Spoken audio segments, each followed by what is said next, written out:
Empezamos el segundo de los diálogos entre académicos y escritores de nuestra segunda etapa de Fronteras Permeables, Ciencias Sociales y Literatura. La primera etapa fue una etapa interesante que acabó con la publicación de un libro que no leyó nadie. Vamos a intentar que esta segunda etapa sea tenga alguna mayor repercusión, y para eso pues estamos estableciendo una serie de diálogos entre académicos de un reconocimiento siempre más que notable y escritores de una trayectoria en todos los diálogos que vamos a hacer más que notable. Empezamos, como siempre, dando las gracias a la Fundación Tonsart. Está aquí la doctora Montse Verdaguer, dando las gracias a la Universidad San Pablo de Tucumán, Argentina, a la Universidad de San Isidro de Argentina, a nuestra Universidad de Girona, a la Cátedra de Cultura Jurídica.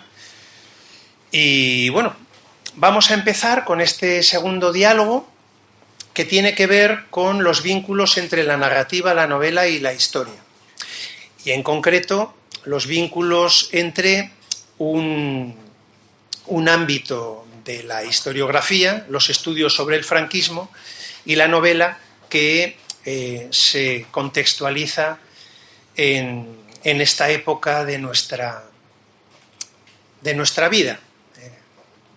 Quizá veo que entre nosotros hay personas que supongo que nacerían después, ¿no? Pero en todo caso el franquismo todavía dura, con lo cual sigue siendo parte de nuestra vida. Yo voy a ir haciendo preguntas para que Ignacio Martínez de Pisón no necesita ninguna presentación, es un novelista absolutamente imprescindible en los últimos 30 años, yo creo que para todos los que estamos aquí. Y le haré preguntas también al profesor Jordi Canal, profesor en la Escuela de Altos Estudios de París y un historiador también de sobra conocido.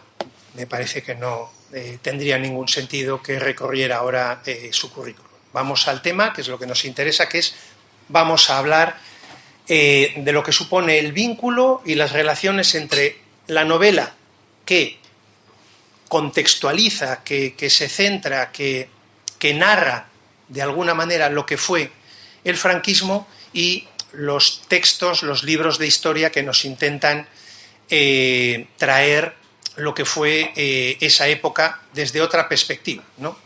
La primera pregunta que yo les querría hacer a cualquiera de los dos es si cuando hablamos de franquismo estamos hablando de novela histórica o no, o eso no es novela histórica. Cualquiera de los dos. Bueno, buenos días. La experiencia que uno tiene como novelista enseña que cuando eres joven, como yo era hace unos años, cuando empecé, hace 30 y tantos años, uno piensa que la actualidad es muy importante, ¿no? Que además, como los jóvenes piensan y pensábamos que el mundo nace justo cuando naces tú, ¿no? En diciembre del año 60 nací yo, pues en diciembre del año 60 nació el mundo. Y parecía que como que no tenía mucho interés contar las cosas anteriores, porque si yo no estaba, el mundo no era tan interesante, ¿no? Entonces, realmente, cuando tú ves las novelas de los jóvenes, que del mismo modo que las novelas de los jóvenes de los años 80 tienden a contar cosas de la actualidad, ¿no?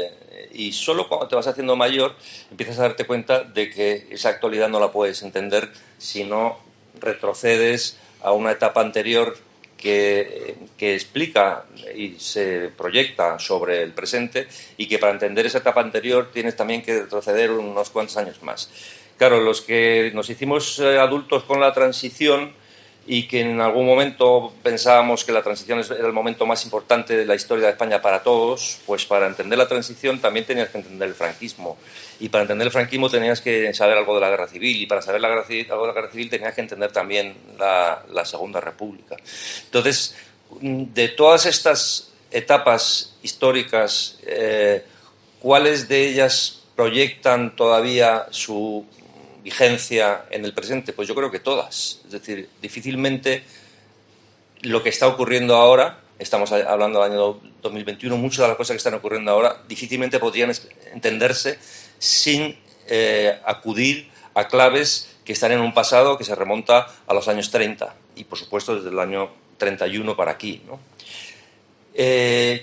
Lo que ocurrió antes del año 31 sigue igual de vigente que lo que ocurrió a partir del 31. Yo creo que ahí podría ser ese umbral, esa frontera. Es decir, la guerra de África, el desastre anual del que ahora se cumplen 100 años, sigue teniendo una influencia sobre el presente o ha quedado ya como una especie de episodio exótico, poscolonial, en el que España se metió después de haber perdido Cuba y Filipinas y de repente se mete en esa historia y esa historia sigue teniendo una proyección sobre el presente. Yo más bien diría que no. Es decir, por mucho que muchas de las cosas que están ocurriendo recientemente en lugares como Ceuta o en la geopolítica que implica a España en su relación con Marruecos, pues evidentemente todo el pasado está ahí, no ha terminado de pasar nunca del todo. Sin embargo, no se proyecta sobre el presente con la misma fuerza que cosas mucho más recientes, ¿no?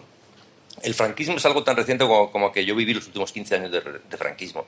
El franquismo es algo tan reciente como que todavía la mitad de la población española lo recuerda perfectamente, lo vivió y le marcó, porque la educación era de una manera, las costumbres eran de una manera, la mujer tenía un papel en el franquismo del que se consiguió liberar no mucho después, o empezó a liberarse no mucho después. Es decir, que la sociedad actual hunde sus raíces en un periodo de 39 años que acabó que acabó hace relativamente poco, en el año 75. Y para entender eso también tenemos que entender cuál era el proyecto de sociedad que se estaba formando durante la República, ese pequeño experimento, porque de los poquísimos años que duró la República en paz hay que descontar más o menos los dos de los gobiernos de derechas y al final decimos es que la República, todas las cosas que quisieron hacer, todas las cosas que tenían que hacer, las tuvieron que hacer muy deprisa y por tanto, pues como cuando se hacen las cosas deprisa, pues no siempre salen bien, ¿no? De hecho, la República, por desgracia, salió mal, pero sigue siendo una ensoñación o sigue siendo una referencia a la que tenemos que volver la mirada siempre que pensemos en cuál es el modelo de convivencia que nos queremos dar. De hecho, la Constitución española yo creo que recupera muchas cosas no en el formulado de la Constitución, pero sí del espíritu, ¿no? Del espíritu de organizar la convivencia como se trató de organizar en el año 31. En el año 31, por ejemplo, ocurrieron cosas como que el divorcio se legalizó inmediatamente, ¿no? Ese mismo año 31, tras la proclamación de República, ya había divorcio en España. Con la transición las cosas se hicieron mucho más despacio. O sea, el divorcio no llega hasta el año 81, es decir, 6 años después de la muerte de Franco, para que vean cómo los ritmos son muy diferentes en un periodo y en otro. Parecía como que allí había que hacerlo todo muy deprisa, en un país que no tenía clase media, en un país donde la cultura democrática era todavía muy escasa, en un país con muchísimo analfabetismo, y que ese proyecto de sociedad que se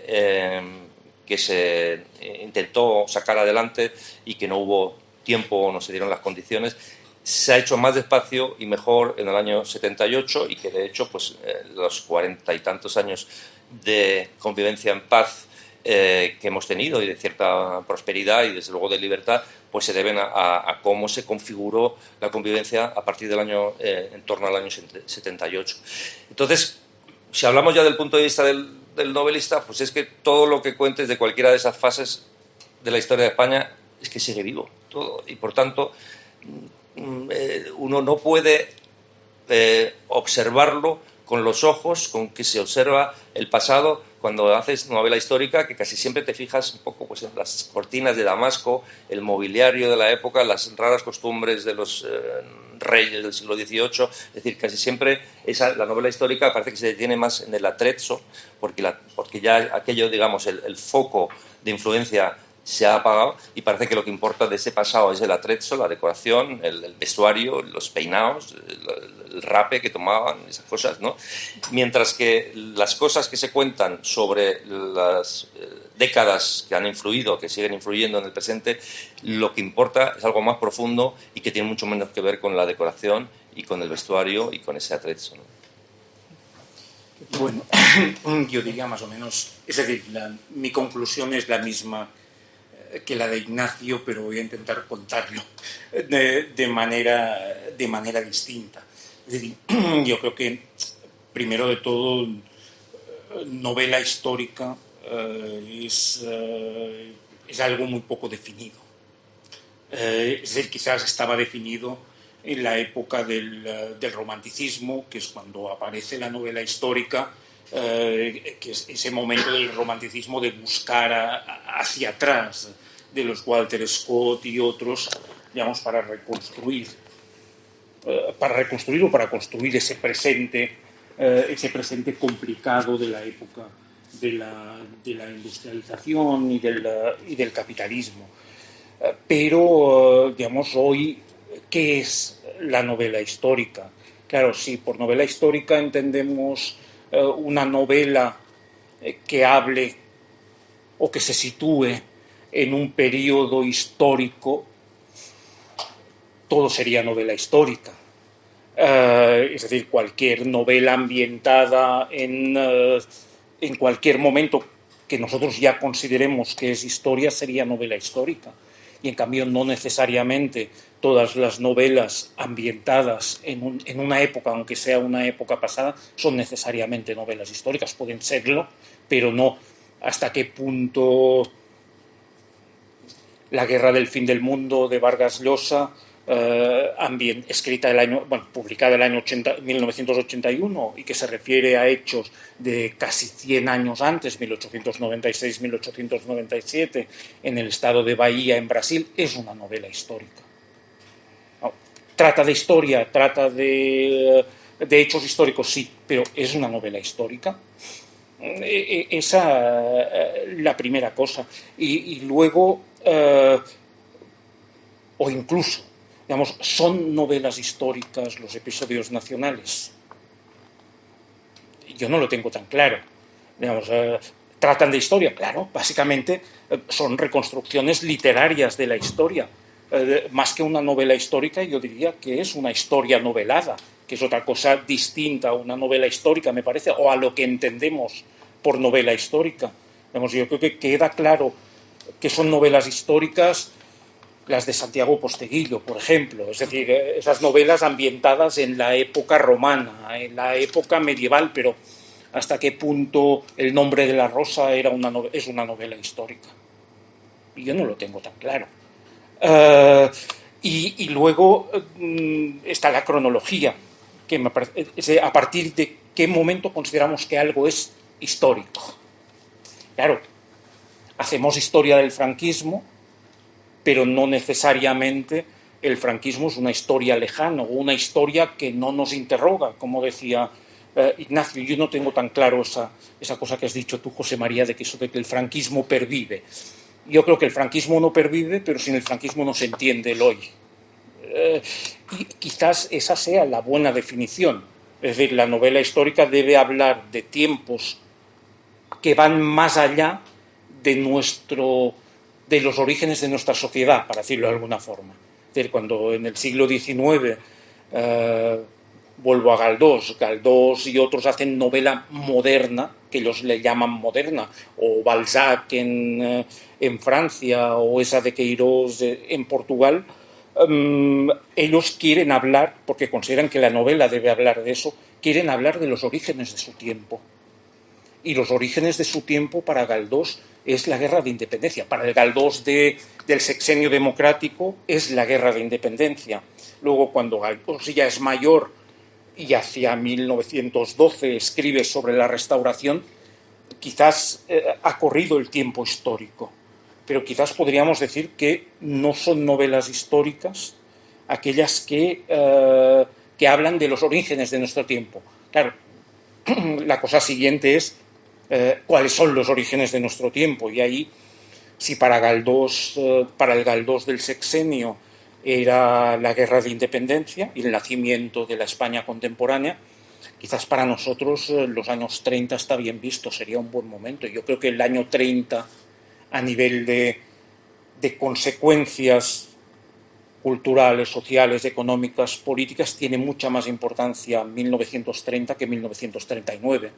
En el fondo, en 1939, evidentemente, hay un cambio de régimen, es un cambio brutal, pero la sociedad, en el fondo, sigue siendo la misma, que ha transitado de la República al franquismo con la guerra civil en medio. En cambio, es más difícil vincular la Segunda República, como decías tú, con la Restauración. Digamos, está esa etapa de Primo de Rivera que un poco supone continuidad y ruptura al mismo tiempo entre la Restauración y la Segunda República.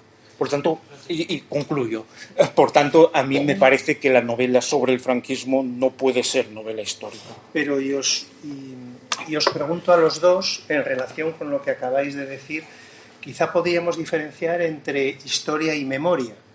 Entonces, ciertos momentos cercanos que son históricos, porque son pasado, pero que pertenecen a un pasado incluso vivido, tú lo has dicho, yo también. Yo nací en el 64, o sea, tenía 9 años cuando muere Franco, entonces toda mi infancia la hago en un colegio religioso. Claro, decir que eso me es ajeno, claro, entonces quizá no hablemos de memoria, no hablemos de historia, pero sí de memoria. Y en ese sentido, la novela es muy importante, o sería muy importante, porque la novela construye el relato de nuestra memoria quizá más o al mismo nivel que la historia. No sé qué os parece esto. Eso ya no tiene que ver con la historia. No sería historia. Ya no sería novela histórica. Exactamente, pero estaríamos ante un tipo de novela que también se vincula con una historiografía que lo que hace es construir nuestro relato presente. Sí. ¿Me permites Sí. sigamos siguiéndolo así teóricamente? Es decir, historia y memoria son dos cosas distintas. Digamos, precisamente el problema de nuestro tiempo, el problema de hoy es que están confundidas y que quieren hacernos pasar como historia cosas que son memoria. La historia, por definición, digamos, no voy a entrar ahora en si es ciencia o no, yo cada vez tengo más dudas, pero digamos es una disciplina, es una disciplina, para no entrar en el tema de la ciencia, es una disciplina que se ocupa del pasado y que intenta reconstruir ese pasado, con los rastros, con los materiales que ese pasado nos ha dejado. Evidentemente habría que matizar la definición. La memoria, en cambio, hace una cosa contraria. La memoria mira el pasado, pero reconstruye el pasado no a partir de materiales del pasado y en función del pasado, sino en función del hoy. Digamos, es totalmente... Claro, el auge de la memoria ahora responde a una sociedad que es profundamente presentista.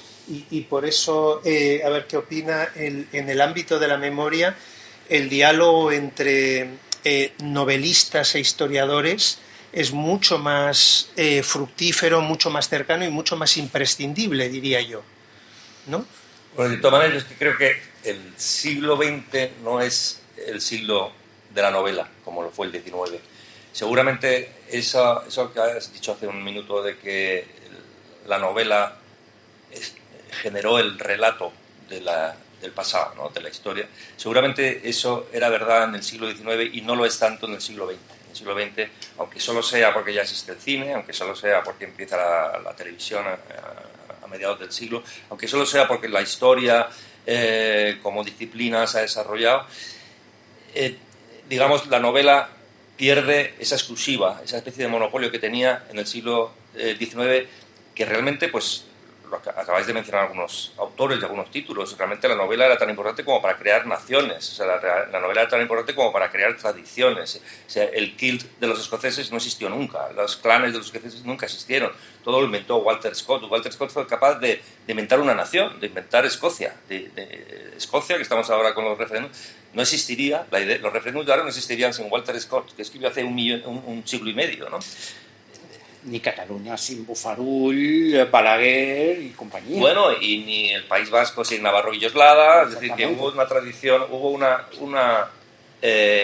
especie de misión que correspondía a ciertos novelistas, que era la creación de las naciones. Pero es que también, por parte de novelistas que hacían profesión de españolismo, es lo mismo. O sea, Pardo Bazán lo decía. Y Galdós. O sea, ellos precisamente sabían que la novela generaba algo, generaba pasado. inventaba el pasado de alguna manera, lo reinterpretaba o lo acuñaba, y ese pasado servía para el futuro. Lo de Galdós es evidente. Tú has hecho una pregunta muy buena. ¿Todos los episodios nacionales son pasado o todos los episodios nacionales no son? Pues es que a lo mejor algunos sí y otros no. Claro, porque estamos hablando de que algunos de los episodios nacionales de Galdós son contemporáneos con Galdós. Es decir, Galdós, que como sabéis, entrevistó a Isabel II en París, fue a entrevistarla poco antes de morir y de hecho fue, yo creo que la primera entrevista que se publica en España. Es casi el inventor del género en España y que la publica casi como una especie necrológica de Isabel II.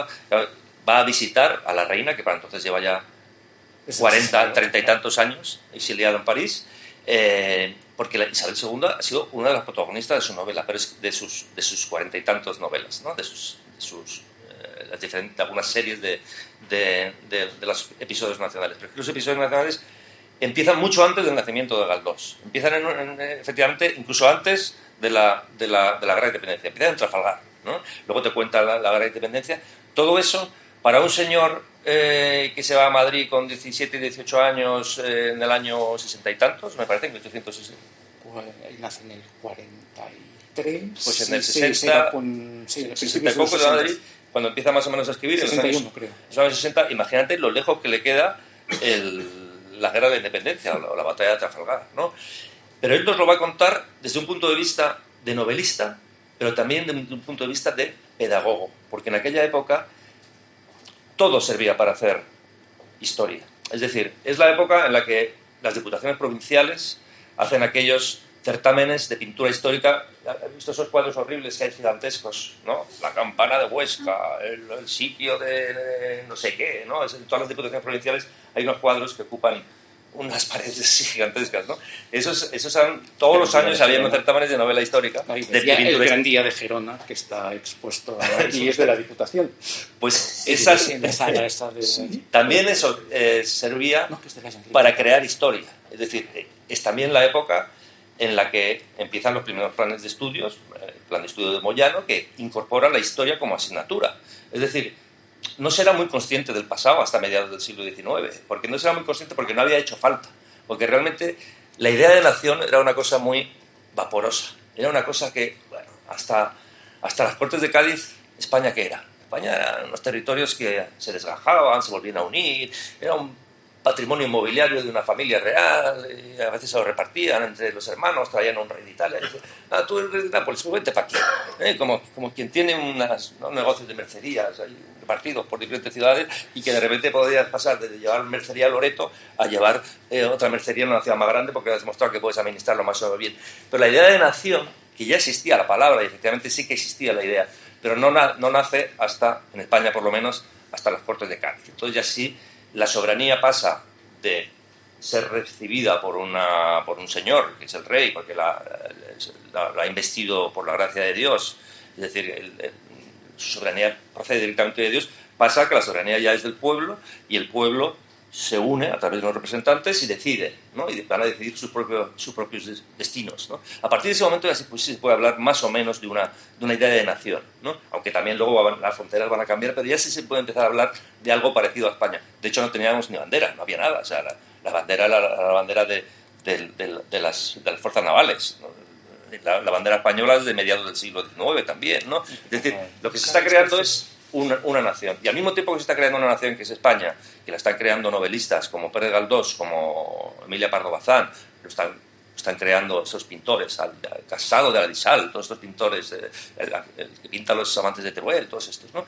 Al mismo tiempo también hay otras comunidades, otras regiones, zonas que están creando también su propio pasado, ¿no? Es decir, son los años de la guerra carlista, Navarro Villoslada se inventa una mitología bastante verbenera sobre el pasado, pero eso da munición a unos señores que se están pegando tiros ahí en los valles navarros, ¿no? Y sin esa novela, a lo mejor no se explicaría la guerra carlista igual.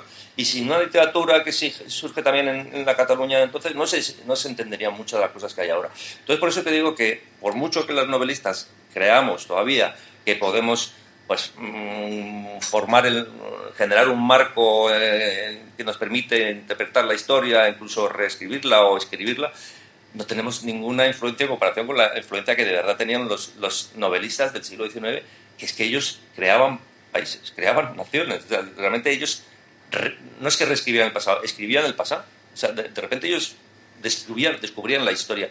Y Pérez Galdós tiene esa cosa que dices, hay partes que son totalmente contemporáneas, cuando pues, toda la parte de Isabel II se ve que eso lo ha vivido ahí, él, en Madrid, lo está contando como si hubiera conocido a los mismos generales. Pero era de Vical, periodista, era periodista, y por algunos los conoció. Por eso que hablaba de cosas muy contemporáneas y estaba convirtiendo en historia algo suyo, reciente, ¿no? Y al mismo tiempo está también convirtiendo en historia algo que ha pasado 50, 60, 70 años antes, ¿no? ¿Me permites decir añadir una cosa a lo que contaba Ignacio? Yo creo que, digamos, 1808 de alguna manera, para tomar una fecha clave de la historia, digamos, es el inicio de algo, digamos, de la nación, o en todo caso, es algo nuevo, en donde incluso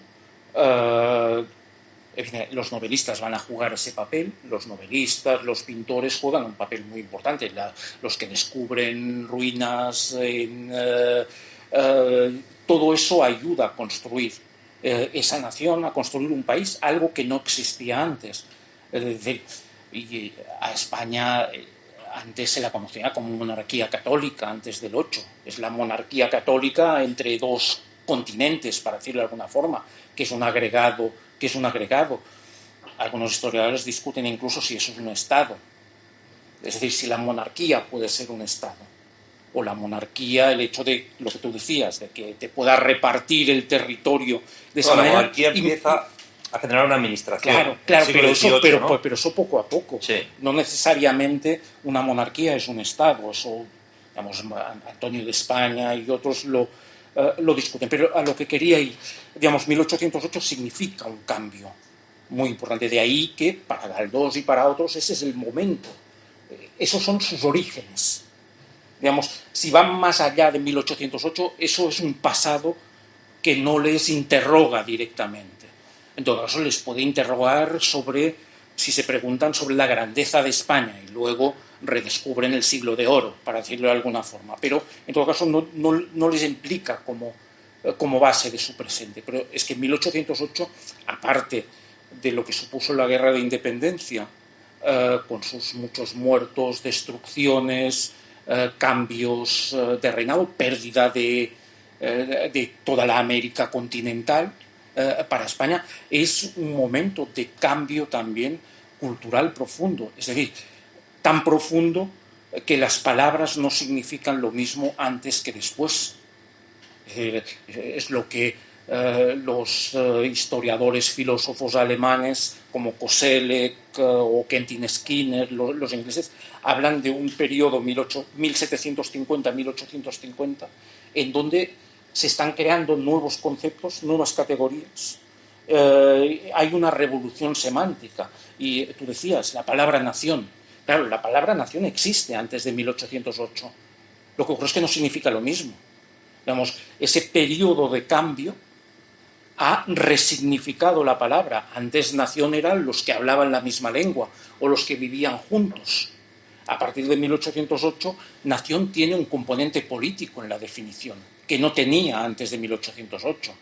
Por tanto, cuando a veces se dice, no, es que, voy a intentar no ser polémico, pero cuando se dice es que la nación catalana existe desde la época medieval porque Ramón Muntaner en las crónicas decía nación catalana. Claro, decía nación catalana, pero no quería decir exactamente lo mismo que cuando Prat de la Riba escribe la nacionalidad catalana, dice nació catalana. Es la misma palabra, pero son dos periodos distintos y significan cosas distintas. ¿Qué se ha introducido?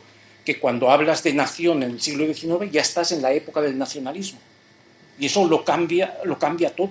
Yo, para que no os sigáis yendo tan lejos, para que nos centremos en el franquismo. Es verdad que teníamos que hablar del franquismo. Pero en relación con los asuntos tal y como lo estáis planteando, yo os quería hacer la siguiente pregunta, y esto tiene que ver con la resignificación, efectivamente, que es el valor de la memoria. ¿no? Recordamos las cosas resignificándolas y por eso es memoria, ¿no? ¿Cómo enfrenta la memoria el historiador y el novelista? Y os hago una pregunta muy concreta ahora contigo, Ignacio. Cuando tú afrontas una novela y quieres que esa novela se transcurra en un ámbito del tardofranquismo, como algunas de las tuyas más celebradas, ¿cómo lo afrontas? ¿Te documentas o simplemente dices, bueno, yo ya me acuerdo de cosas o ya tengo cosas en los sentimientos? ¿Cómo afrontas eso? No. ¿Y cómo lo afrontaría un historiador? Ya, yo desde luego tengo una vocación tardía, la he descubierto muy tarde, pero vocación de historiador, y soy un lector habitual de libros de historia, de manuales de historia, de biografías, autografías, libros de memoria. Voy buscando muchísimos datos. Creo que además en las notas a pie de página de los libros que escriben los historiadores hay muchísimas historias maravillosas que uno puede extraer de ahí y desarrollar, ¿no? La ventaja que tenemos los novelistas sobre los historiadores, muchas veces los historiadores tienen que dar una visión general y a veces no se pueden centrar en el caso personal, ¿no? Que es un poco los dominios en los que nos movemos los novelistas, ¿no? Coger un hilo narrativo y seguirlo hasta el final. Mientras que de hecho, hay géneros que dentro de vuestro oficio no han tenido mucho prestigio durante mucho tiempo, que es la biografía, ¿no? Que hasta hace 20 años un historiador que hacía biografía parecía que hacía una cosa menor, ¿eh? Que hacía literatura, decíamos nosotros. y en eso ha habido un cambio bastante reciente según el cual los escritores nos vamos acercando a la tarea del historiador, pero esas migajas que se les caen del bocadillo, ¿no? Se hacen el gran cuadro histórico, pero se les cae una rodaja chorizo y lo cogemos nosotros, como los perrillos, ¿no? Y lo cogemos y de ahí tiramos, y de ahí sacamos libritos, ¿no? Porque lo que hacemos es seguir a lo mejor la vida de un personaje y a través de la vida de este personaje contamos una época, que ese es otro de los privilegios del escritor, ¿no? Que tú puedes contar cosas de personajes menores, pero todo personaje menor carga con toda su historia, con toda su época, con toda su sociedad, con todas las circunstancias en las que ha crecido y vivido, no solo él, sino todas las personas que hay a su alrededor. Si sabes contar bien una historia, estás contando bien la historia de todos los contemporáneos de ese personaje.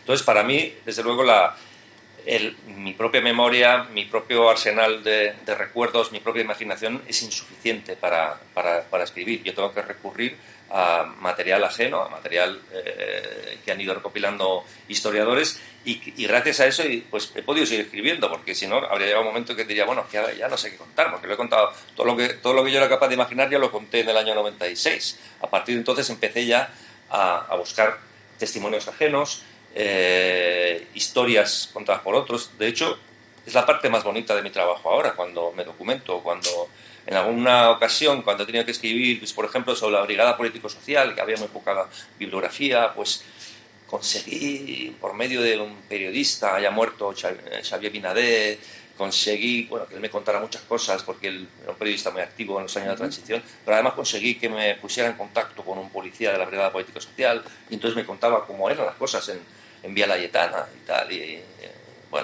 contaba unas cosas que le parecía que no muy graves, pero ahora mismo las cosas que me contaba eran gravísimas, pero él, como era joven, él no se sentía tan torturado como los que eran un poco mayores, y la contaba con bastante de tranquilidad, como diciendo, mira, nosotros no hacemos eso. Hombre, se nos murió uno, dice, una vez se nos murió uno, que lo encontramos ahí, que lo habíamos dejado. Este era uno que estaba manifestándose contra la guerra de Vietnam, y ahí en Vía Layetana, y dice que tal como estaban los policías en un bar como controlando, y en una de estas se choca directamente con el policía que yo os digo, y al chocarse se le caen todos los panfletos que llevaba dentro, y entonces lo coge y dice, ven pa' aquí, chato, y se lo llevan a Vía Layetana, lo encadenan a un radiador y lo dejan ahí porque van a seguir espiando y controlando lo que está manifestándose.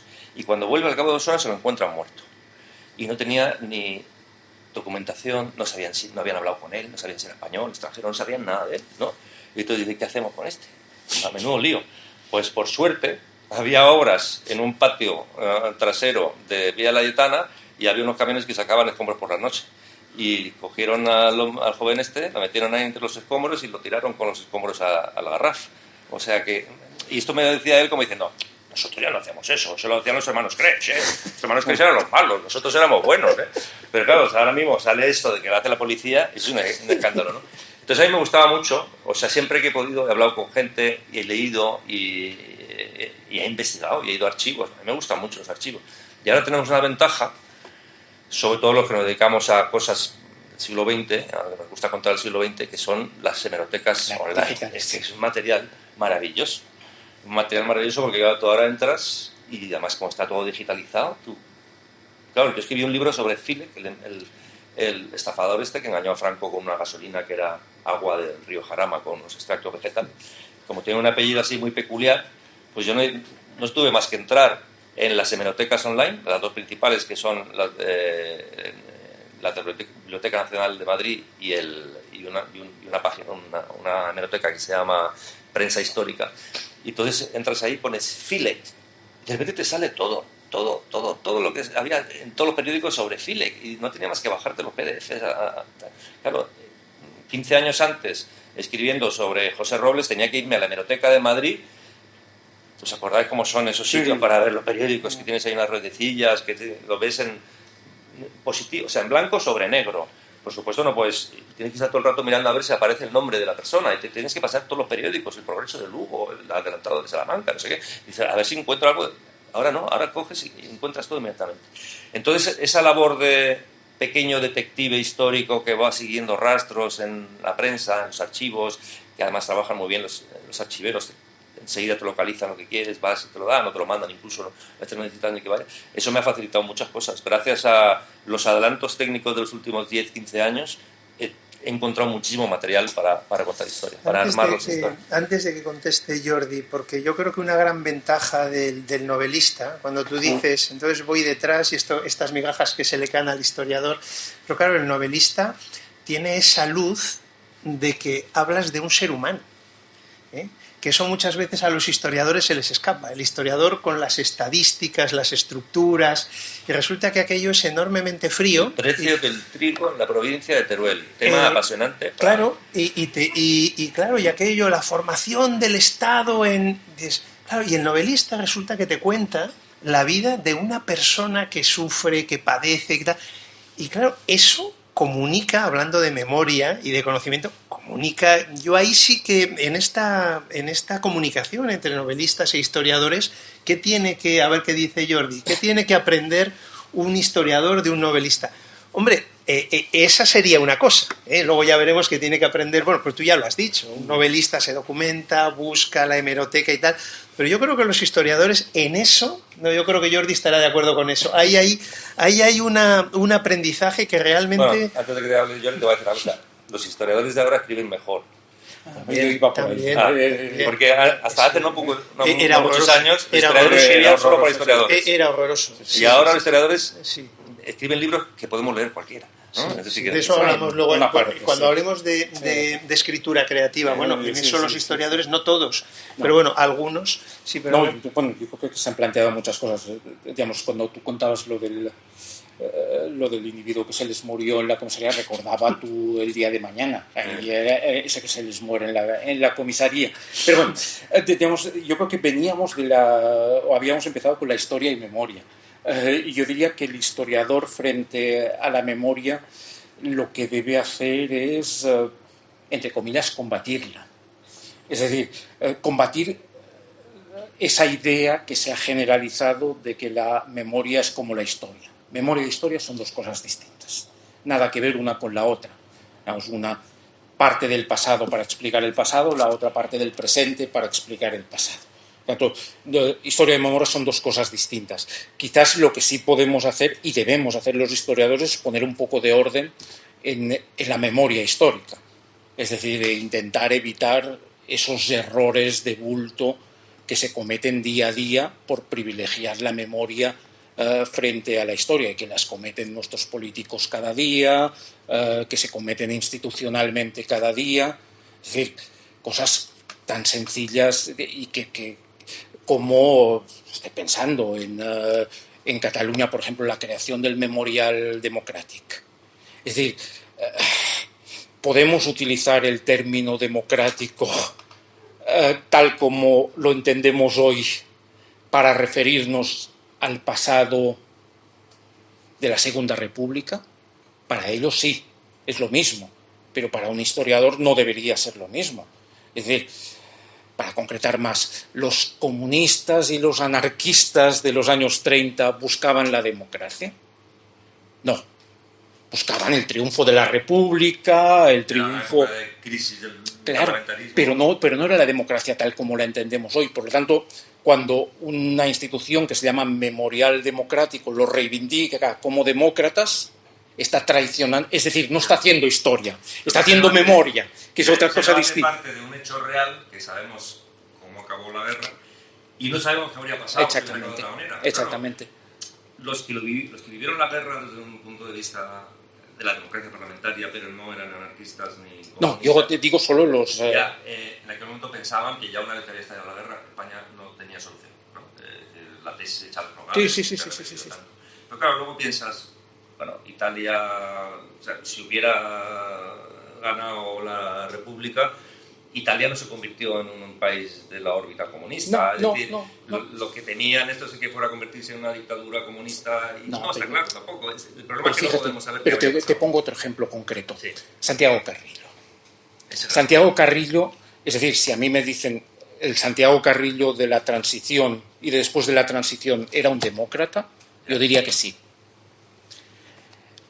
Pero si me dicen el Santiago Carrillo de la Guerra Civil era un demócrata, no, y el del... de los años 40 exactamente, digamos, por lo tanto, yo creo que confundir una cosa y la otra, y los historiadores, yo creo que una de nuestras funciones hoy es revisar esas versiones de memoria histórica que no tienen fundamento histórico. La primera cosa. La segunda, yo creo que la gran ventaja, y ahí estoy totalmente de acuerdo, de la novela es la posibilidad de hablar de los individuos.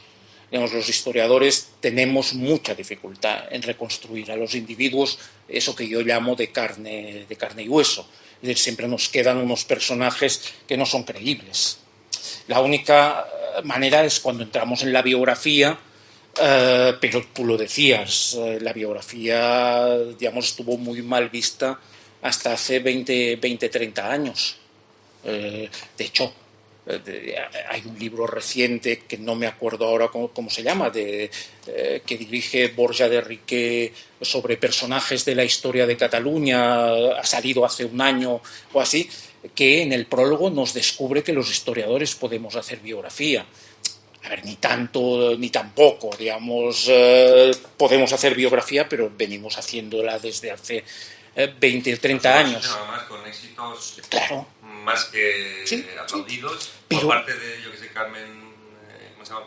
Burdiel. Isabel Burdiel. Sí.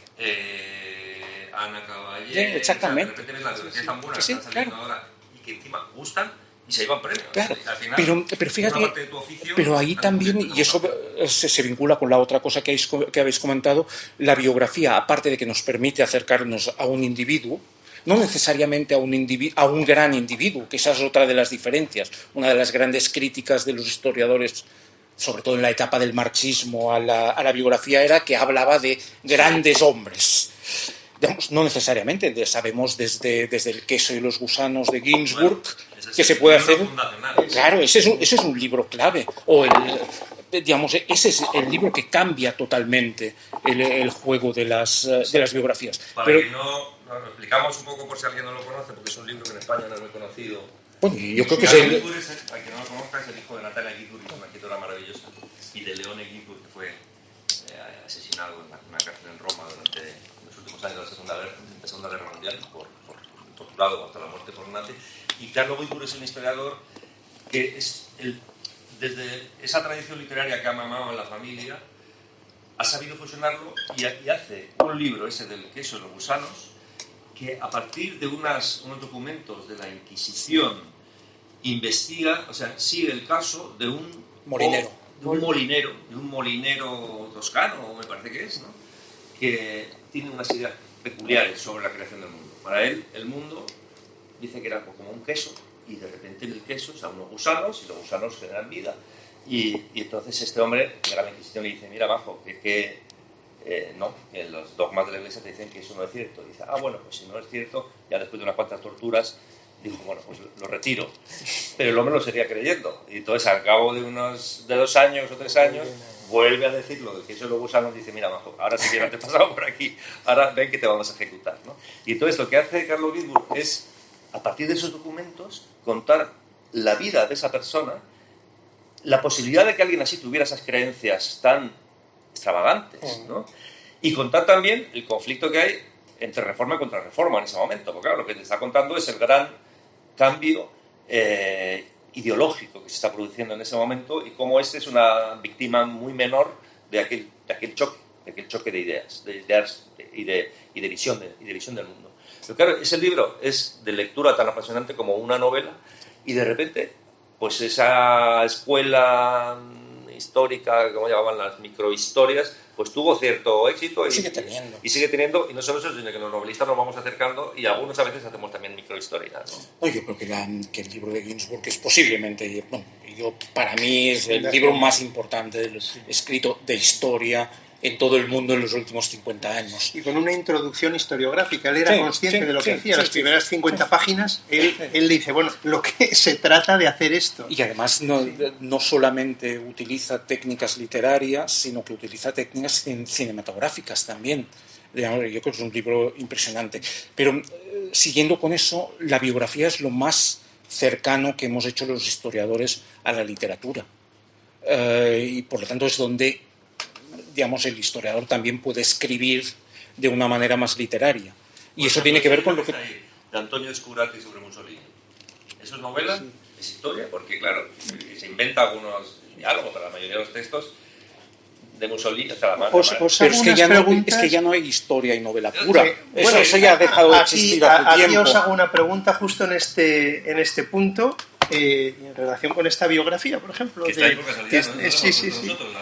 Sí, está ahí por casualidad, pero bueno, a ver qué os parece, porque yo creo que uno de los... estamos viendo la importancia del entronque y del diálogo. Me encanta que haya salido el libro de Ginzburg, porque verdaderamente es que ahí uno demuestra cómo esa luz de la novela, que es un personaje, puede llegar a iluminar una época, ¿no? Y eso yo creo que puede ser tanto patrimonio del historiador como del novelista. Ahí hay un entronque. Pero luego entra también la cuestión de cómo exponer esto, ¿no? Y es donde yo creo que los historiadores más pueden aprender de los novelistas, ¿no? Entonces, bueno, ¿quién narra? ¿En historia están permitidos los diálogos? En la biografía normalmente no. Un biógrafo dice, no, porque claro, yo no sé cómo hablaba este. ¿Y por qué no? ¿El monólogo interior está permitido en la historia? No, eso es una cosa para los novelistas. El escenario y la vida de los personajes en ese escenario. Yo ahí os pregunto, ¿no? Empezamos por el historiador, si quieres. ¿Qué aprendes? ¿Qué es posible tomar de la técnica narrativa del novelista? Yo creo que deberían los historiadores aprender mucho, más que aprender... Pero el monólogo interior yo ya te diría que no. Complicado, claro. No, a ver, yo creo que depende de lo que entendamos por historia. Ruptura del espacio-tiempo... Depende de lo que entendamos por historia. Es decir, si la historia es ese relato, que es esa historia científica que debe comprobar hasta el más mínimo detalle, colocarlo en notas a pie de página, no permitirse ningún estilo, que es lo que era la historia cuando yo estudiaba, dicho de alguna manera. Digamos, eso es la historia de buena parte de la segunda mitad del siglo XX, o de entre los años 40 y los años 80, digamos. Esa es la historia que se hacía, que es esa historia tan aburrida que ha contribuido a algo que yo creo que es irrecuperable, aunque haya pequeños elementos que se puedan recuperar, pero irrecuperable en su global, que es que el historiador ha perdido el público.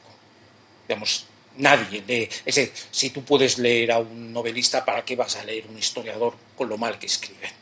No, esa es la definición entre los 40 y los 80.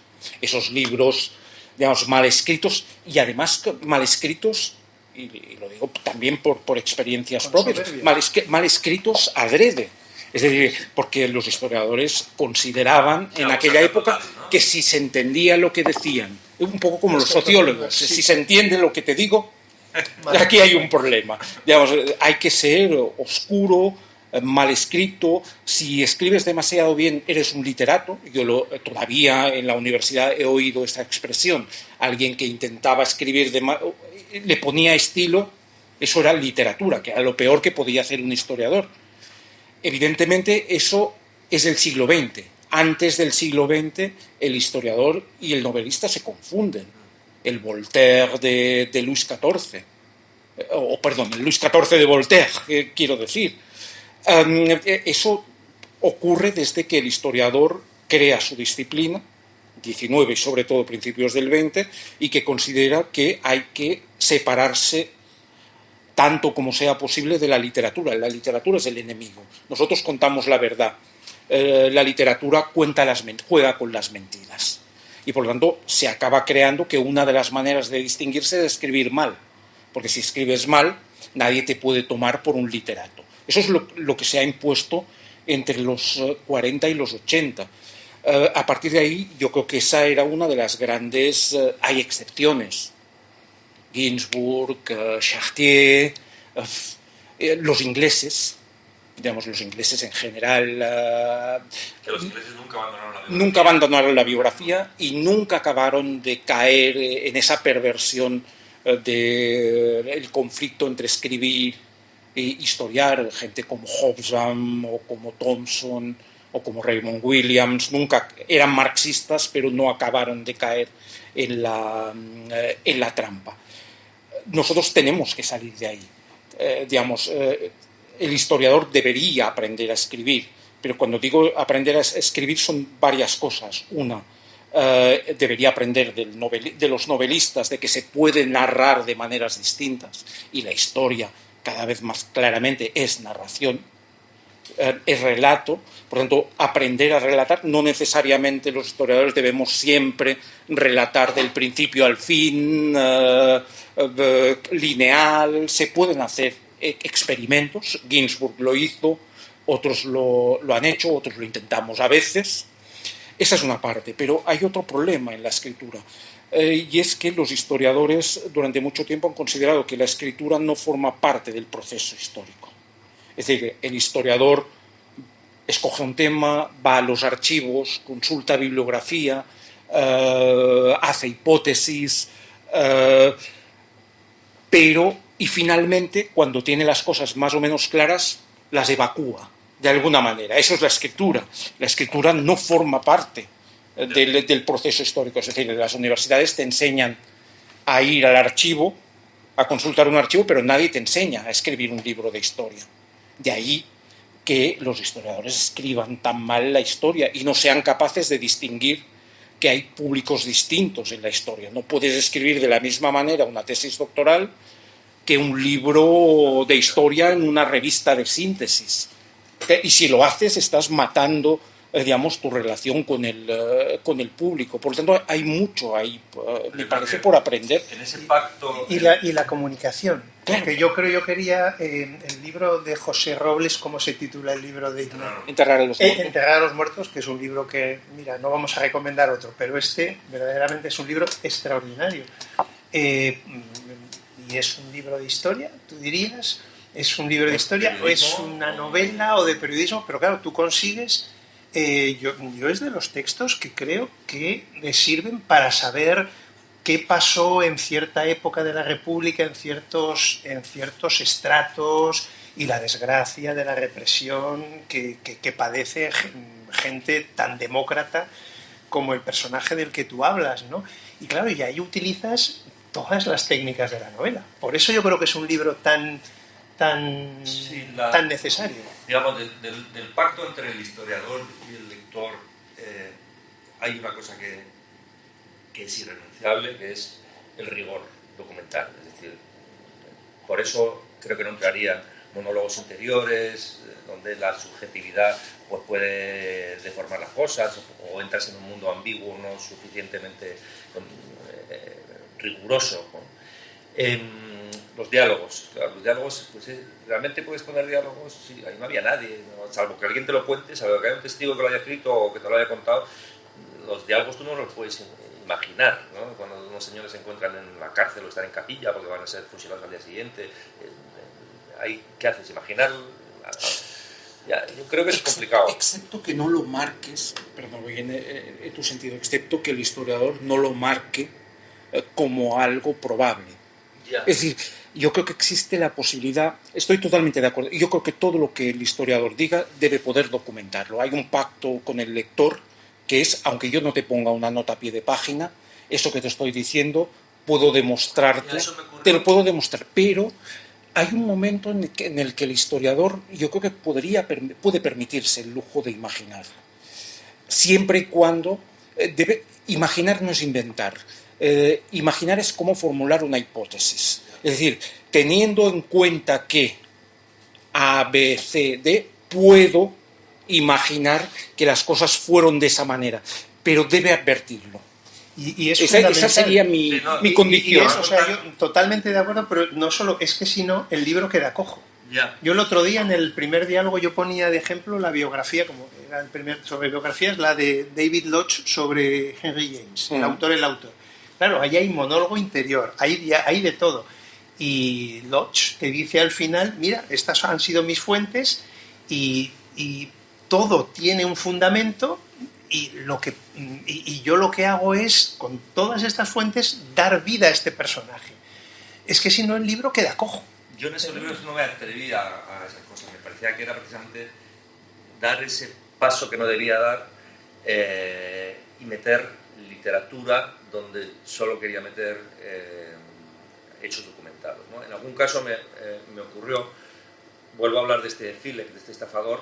A este lo meten en la cárcel Modelo en septiembre del 36 y 2 meses después empiezan las sacas para Cuellos, y yo he hablado en un capítulo anterior, he hablado de otros tipos que por aquella época se dedicaban a la misma estafa, que consistía en salir en los periódicos diciendo que tenían la gasolina gratis, que habían encontrado, que tenían una fórmula milagrosa, ¿no? Y había un tío aragonés que se llamaba Suñén Benedet, al que yo había seguido porque él decía que había demostrado su invento en los Campos Elíseos en París y que todas las potencias europeas pugnaban por quedarse con su secreto y tal. Y este tío entra lo llevan, porque era un ultraderechista, lo meten en la cárcel Modelo justo antes de que empiecen las sacas para Cuellos. Y entonces, por la distribución de los presos en las diferentes galerías, según si eran presos comunes, unos eran falangistas, otros eran no sé qué y tal, digo, lo más probable es que estuvieran en la misma galería. Y 2 señores que coinciden, que uno de ellos sabe del otro porque lo ha visto en los periódicos, y él encima no solo sabe del otro, sino que es que él ha patentado esas gasolinas o las ha medio patentado y tal. Digo, entonces, es que si esos 2 señores coinciden en un sitio cerrado como ese, seguramente en una galería, lo más normal es que hablaran entre ellos, ¿no? Claro, yo digo, pero ahí, a partir de ahí todos son interrogantes, ¿no? Digo, ¿qué comentarían? Porque por otro lado los 2 saben que el otro es un estafador, o sea, los 2 hacen lo mismo, o sea, los dos están intentando engañar a pobres señoras viudas diciéndole que les venden la patente y que les dicen, y para que la gasolina funcione mejor hay que darle luego un paso al baño María, hay que poner una gasolina, es que es todo muy disparatado, ¿no? Los 2 eran 2 personajes pues, sin escrúpulos, verdaderos estafadores de la vieja escuela, y me imagino que entre 2 estafadores que están ahí juntos pues acaban hablando, porque la estafa era la misma, ¿no? Y entonces ahí sí, lo que yo contaba era, yo no me inventé ninguna conversación, pero dije, hablarían, ¿de qué hablarían, no? Sabrían que uno estaba a punto de morir y que el otro se libró por tener la nacionalidad austriaca, ¿no? Bueno, lo que te iba a contar era una cosa que he notado en historiadores ahora, es que todo ese aparato crítico que llena páginas y páginas de los libros, gracias a que ahora con un código QR o ni siquiera eso, dando una dirección de una página web, dices, mira, es que todas estas páginas, todas estas citas, que total son solo para los colegas, para que tú compruebes. Y el editor que ya te pone el número de páginas, claro, que no hay dinero. Es que meter 50 páginas de notas. Es que estoy viendo muchos libros de historia ahora que ya directamente el aparato crítico lo cuelgan en internet. Y ayer empecé a leer uno de un experto en el siglo XVIII que se llama José Luis Gómez Urdáñez, que no sé lo conocéis, es un tío que sabe mucho del Marqués de la Ensenada y todos estos. Y ya lo explica, dice, mira, no pongo ni una nota. Primero porque los especialistas que quieran comprobar las fuentes lo tienen en esta página, y si no, copiando el párrafo entrecomillado lo encontrarán no sé cómo, y tal. Y luego porque emborrona y hace la lectura más fea, porque realmente las llamadas al pie o las llamadas a una nota al final es algo que te está recordando todo el rato que lo que estás leyendo es un libro de historia. Si empiezas a quitar las notitas esas, los numeritos y las notas, ya entras en otra área. Por lo menos el lector siente que está en otra área diferente, que esa área ya no es estrictamente la del historiador, sino que está ya más cerca del área de las novelas, de los libros que no llevan notitas al pie, ¿no? De hecho, para volver a tu filet lleva una bibliografía detrás. Sí.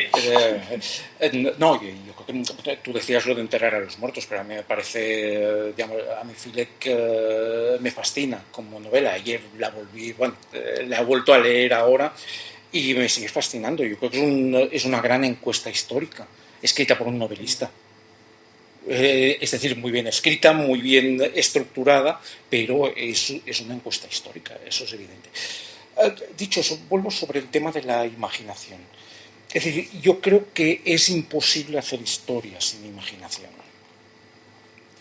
Puede parecer raro, pero es decir, lo que ocurre es que llamémoslo, si queréis, de otra manera.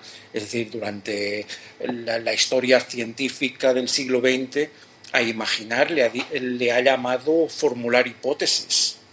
Pero en el fondo, ¿cuántas hipótesis no son simple imaginación? Es decir, ¿cómo formulas una hipótesis? Formulas una hipótesis porque tienes un montón de elementos que te lleva a formular una hipótesis. Por eso es una hipótesis, que luego hay que convertirla en tesis, contradecirla, etcétera, etcétera. Pero sin imaginar es imposible construir una historia viva. Otra cosa es esa historia muerta que hemos escrito, esa historia de las estructuras, donde no hay vida humana. Pero si queremos hablar de los hombres y de las mujeres, que es por definición de lo que trata la historia, aunque tenga dificultades para tratar de ello, es decir, la definición de qué es la historia de Marc Bloch en los años 40, en la apología por la historia es la ciencia de los hombres en el tiempo. Hoy lo cambiaríamos todo, diríamos la disciplina de los hombres y las mujeres en el tiempo y en el espacio, pero da igual. Queda claro, es de los hombres. ¿Cómo vamos a reconstruir, sin ser novelistas y tener, digamos, esa posibilidad de introducirnos en el interior de las personas? ¿Cómo vamos a poder reconstruir a los hombres y mujeres sin un mínimo de imaginación? Y pongo un ejemplo. Es decir, ¿cómo podemos reconstruir cómo era un médico, una señora que le gustaban mucho las novelas y se las creía, de la Francia de mediados del siglo XIX, si queréis, en la zona de Rouen, sin haber leído Madame Bovary? Es decir, Madame Bovary es una novela, no es una novela histórica, nada que ver, está hablando de su tiempo, además, Flaubert. Pero hoy, teniendo en cuenta lo que sabemos de Flaubert, es decir, que Flaubert se documentaba hasta el último detalle, hasta la última rama de un árbol que describía, que lo podemos saber a través de su inmensa correspondencia, que era un autor, digamos, que comprobaba todo. Si a eso le sumamos, digamos, que habla de su tiempo, de una ciudad que conoce, y además le sumamos todos los problemas que tuvo Flaubert después de Madame Bovary, es decir, que los señores de Rouen se reconocieron en la novela y cada uno vio quién era y se sintieron descritos, y Flaubert no pudo volver a Rouen. Una vez dicho todo eso, podríamos llegar a pensar que los hombres y mujeres de la Francia de Rouen, de provincias a mediados del siglo XIX, se parecía a los personajes de Flaubert. Eso para mí es imaginar, que es como formular una hipótesis. Y eso nos permite, digamos, saber muchas más cosas de ese momento que si solo tenemos documentos, lo que consideramos documentos de archivo. Flaubert, como también Clarín cosas que a lo mejor en una primera lectura se nos escapan, pero que eran muy importantes para la época, que ahora vistas con la perspectiva lo podemos perder. Claro, el siglo XIX también es el siglo de las provincias. Es el siglo en el que España, imitando a Francia, pues crea pequeños Madrides, ¿no? en cada provincia. Y cada capital de provincia tiene su Banco de España, su edificio de correos, de no sé qué, es decir, todos son como maquetas de la capital. Que significa también una relación especial de la red que se intenta establecer de cuando se está creando una estructura administrativa. Que es una estructura administrativa que lo que quiere es abolir los residuos de un antiguo régimen donde las cosas eran de otra manera, ¿no? O no eran. Y curiosamente todas las novelas del siglo XIX de estas clásicas lo que nos hablan es de las ciudades de provincias, ¿no? Balzac, Oviedo, Vetusta, o sea, Vetusta es todas las ciudades de España en aquel momento. Y es una cosa que como ya tenemos totalmente interiorizado, pues que cómo es la vida en provincia, no nos damos cuenta de lo novedoso que era aquello también, ¿no? Es decir, era novedoso, por ejemplo, había muchas cosas novedosas en esos libros, por ejemplo, la idea de que una mujer pudiera ser feliz, ¿no? Es decir, estamos hablando de una época que hasta muy poco antes podían casar. El conde Aranda lo casaron con una sobrina nieta, se casó con una sobrina nieta de 17 años cuando tenía 65, ¿no? Estamos hablando de que el siglo siguiente ya es el siglo en el que ya no solo se acaba con la aberración de casar al viejo con la jovencita, sino que ya la mujer puede empezar a tener unas fantasías que vienen a través de la literatura. Fantasía que es que no soy feliz en mi matrimonio. No ser feliz en el matrimonio era algo que una mujer no podía ni plantearse. O sea, de repente las novelas nos están hablando de su época con cosas que se nos escapan porque luego se han normalizado, ¿no? La idea de la aspiración a la felicidad, pues... Pardo Bazán es el gran ejemplo. Os voy a invitar a otro diálogo. Otro de los diálogos va a ser la mujer en la literatura, y vendrá Ana Caballé otra vez para hablar de sus biografías sobre mujeres, y vendrá una novelista para hablar de los personajes femeninos. Pero os tengo que parar porque si no esto os vais muy lejos, y porque además el compromiso que tenemos es que los diálogos sean de 1 hora. Y ya hemos excedido un poquitín el tiempo. Yo creo que ha sido un diálogo fantástico, faltan muchas cosas por hablar. Yo quería también que hiciéramos alguna referencia, si prometéis ser breves ya sería, pero unos minutos, a algunas novelas o algunos libros de historia esenciales para conocer el franquismo, alguna novela, cualquiera de las situadas en esa época de Ignacio serían más que recomendables. Yo creo que más bien del tardo franquismo quizá, pero bueno, os dejo a vosotros esa propuesta y ya con eso iríamos cerrando. Bueno, yo no estoy muy seguro, así como sobre la guerra civil hay tantas novelas y ya desde el primer momento, o sea que A Sangre y Fuego de Chávez Nogales, que se publica a principios del 37, ya es un libro que contiene toda la guerra. O sea, ¿cómo puede ser que este hombre sepa lo que va a pasar, ¿no? Prácticamente, dices, si van a pasar solo unos meses de guerra, ¿no? Y ya dices, te ha contado toda la guerra y cuando aún faltan 2 años de guerra. Y hay muchos libros muy interesantes sobre la guerra civil. En cambio, sobre el franquismo como fenómeno sociológico, como régimen, yo no estoy muy seguro de que haya... Podríamos decir 5 o 6 libros definitivos. ¿Hay algún libro definitivo sobre cómo fue el franquismo? ¿Algún libro definitivo? El franquismo, claro, se divide en 3 etapas. Y son 3 etapas muy, muy diversas, muy diferentes, ¿no? Los primeros años en que es un régimen de exterminio, luego la parte, digamos, nacional católica, y luego el desarrollismo. A mí la que me fascina es la primera, porque es terrorífica. Claro, los primeros 6 años, hasta el final de la Segunda Guerra Mundial, es una época absolutamente fascinante por la crueldad, por el hambre, por la represión, por los fusilados, por cómo una nueva élite de repente ocupa todo, una administración que la han vaciado ellos, o se ha vaciado, ¿no? Por efecto de la guerra. Y de hecho lo que estoy ahora preparando tiene que ver con esos años, que me parece que son años que no han sido suficientemente tratados por los escritores. Y en cambio me parece que sobre las etapas posteriores los mejores testimonios los tenemos en el cine, y curiosamente en comedias aparentemente inocentes, que bueno, ahora que está en nuestra cabeza está el nombre de Berlanga, que haciendo comedias que hacían reír incluso a los censores, ¿no? Pues te estaban contando totalmente cuál era la trama profunda de aquel régimen y de aquella sociedad. Claro, la historia sobre el Verdugo, pues te estás contando muchas más cosas de las que pueda escribir uno sobre el franquismo en una novela de 2000 páginas.